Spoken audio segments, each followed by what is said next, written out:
Somehow, I was able to get my hands on a 5080. Actually, I bought this on Amazon. This is supposed to be an Amazon exclusive model here in the UK of the 5080. And what happened was, at launch time, I refreshed the page, bang, bang, bang, bang, bang, bunch of 5080s showed up, and they were all out of stock. I thought, oh well, whatever, I'll come back in a week or so, see if the levels are any different. But just on a whim, about 5 minutes later, I did refresh the page, and this thing had popped up, which wasn't on there before, and it was showing 7 in stock. I couldn't believe it. So I checked out, took about 30 seconds, and then what do you know, it was all out of stock again. But I still wasn't going to believe it until the next day it was actually delivered. So here we go, my brand new 5080. Let's get on with the unboxing. So the actual brand of this one is the MSI Inspire 3X OC Edition.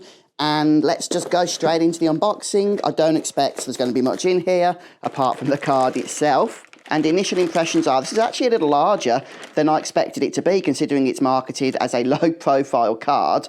Okay, I know it's not as big as they can get, and in fact, the whole 50 series in general is not as big as NVIDIA's cards have been before. But yeah, still a little bigger than I expected. It has got to fit into my mini RTX build, so hopefully that's going to happen.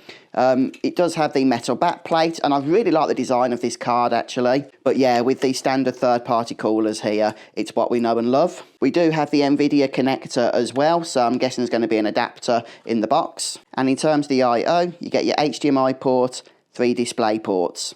I'm not totally sure what that is, maybe an anti-sag device, I'll have to check that out. And yes, as expected, we do get the adapter for that connector. So if you don't have a PSU that has the modern connector here, then you'll want to use this adapter. It does have 3 connections on the one end, and I think it is recommended that you use actually 3 different cables from different rails, so that you're not using, say, a cable that has 2 connectors on it from your PSU. And so there we have it. There's the card, and it says right there, Big Vision, small form. I mean, if that's small nowadays, then fair enough, I'm out of the loop. Like I say, hopefully it will fit, but that's the unboxing.